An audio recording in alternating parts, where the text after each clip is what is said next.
এই চেগতে আজি আপোনালোকক ধন্যবাদ জনাইছোঁ। আজি আমাৰ এই মাগুৰমাৰী ফাতিমিয়া মাদ্ৰাছাটোৰ বানাত টাইটেল মাদ্ৰাছাৰ এজন শিক্ষক মৌলানা আখতাৰ হুছেইন কাছিমি সাহেব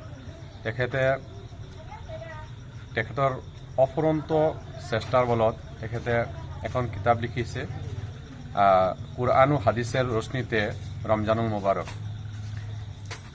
এই কিতাপখনত ধুনীয়াকৈ ফজাইল এবং মাসাইল দুইটা ক্ষেত্ৰই এই কিতাপখনত স্থান পাইছে। আমি ৰমজানৰ যিখিনি খুঁটিনাটি আছে, ৰমজান মাহ কেনেকৈ আমি এই ৰমজান ব্ৰত কৰিব লাগে, কেনেকৈ আমি ৰমজানটো পালন কৰিব লাগে আৰু ৰমজান কেনেকৈ পালন কৰিলে আমাৰ ৰমজান সাৰ্থক হ'ব, সেই বিষয়ে এই কিতাপখনত ধুনীয়াকৈ লিখা আছে।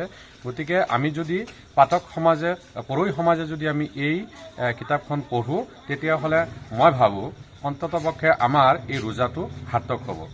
আৰু ২ নম্বৰ কথা হ'ল কি, আমাৰ এই পিছপৰা অঞ্চলত আমি বেলেগ সময়ত বিভিন্ন জেগাৰ কিতাপহে পঢ়োঁ, বিভিন্ন জেগাৰ মানুহে লিখা কিতাপ পঢ়োঁ।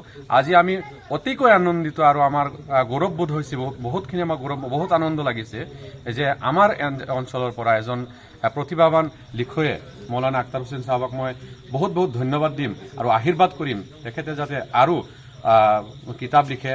অন্ততপক্ষে অহা সময়ত আমি আশা কৰিম যাতে জাকাত সম্বন্ধীয় বিভিন্ন মাছাইল সম্বন্ধীয় কিতাপ যাতে তেখেতে লিখে, আমি তেখেতক আমি আশীৰ্বাদ কৰিম। আৰু এই কিতাপখনে পঢ়ুৱৈ সমাজক এটা স্থান পাব বুলি আশা কৰি মোৰ এইখিনি কথাই মই সামৰণি মাৰিম।